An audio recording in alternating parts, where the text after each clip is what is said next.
अगर आप stock market से शेयरों की खरीद बिक्री करते हैं तो ये खबर आपके लिए है।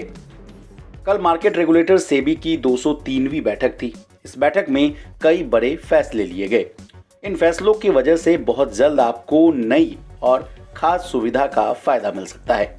इस बैठक में कई पहलुओं पर चर्चा हुई। सबसे बड़ा फैसला REITs यानी राइट्स के नियमों को लेकर किया गया।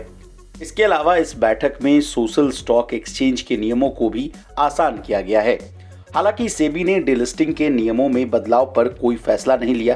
तो चलिए एक एक करके सेबी के फैसलों को डिकोड करने की कोशिश करते हैं।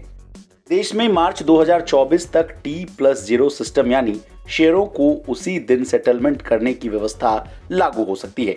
सेबी की चेयरपर्सन माधवी पुरी बुच के मुताबिक इसके लिए नए रोड मैप तैयार किया गया है, जिसके बाद तत्काल सेटलमेंट को लेकर वैकल्पिक सिस्टम भी लाया जाएगा और ये दोनों समांतर रूप से साथ साथ चलेंगे।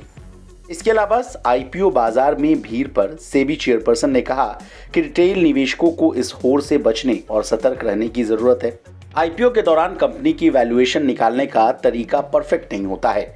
ऐसे में सही रणनीति यह होगी कि रिटेल निवेशक इन कंपनियों के शेयर प्राइस को सेटल होने दे और स्टॉक मार्केट के जरिए इसमें निवेश करें। बता दें, शेयर बाजार में इन दिनों लगातार नई कंपनियां आ रही हैं। इनके IPOs में पैसा लगाने के लिए निवेशकों में भी होड़ मची हुई है। सिर्फ इस हफ्ते यानी 20 से लेकर 24 नवंबर तक 5 IPO में निवेशकों ने 2.5 लाख करोड़ रुपए से अधिक की बोलियां लगाई हैं। अब आइए सोशल स्टॉक एक्सचेंज के नियमों में किए गए बदलाव पर। सेबी ने सोशल स्टॉक एक्सचेंज फ्रेमवर्क के नियमों में बदलाव को मंजूरी दे दी है। अब गैर सरकारी संस्थाएं यानी NGOs सोशल स्टॉक एक्सचेंज से कम 50 लाख रुपए तक जुटा सकती हैं।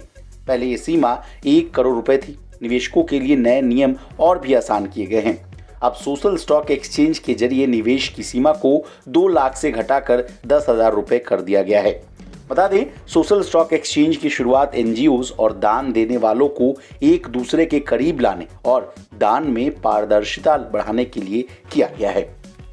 अब जाते जाते सेबी ने MSM यानी माइक्रो स्मॉल मीडियम राइट्स के नियमों को लेकर क्या कहा है, ये भी जान लीजिए। सेबी ने MSM यानी माइक्रो स्मॉल मीडियम राइट्स के नियमों को भी मंजूरी दे दी है। इसके तहत छोटे और मझोले राइट्स के लिए न्यूनतम AUM को 500 करोड़ रुपए से घटाकर 50 करोड़ रुपए कर दिया गया है। साथ ही सेबी ने MSM राइट्स में नए फ्रैक्शनल ओनरशिप के नियमों को भी मंजूरी दे दी है। नए नियमों के मुताबिक निवेशक को किसी राइट्स के तहत आने वाले रियल एस्टेट में हिस्सा भी मिल सकता है।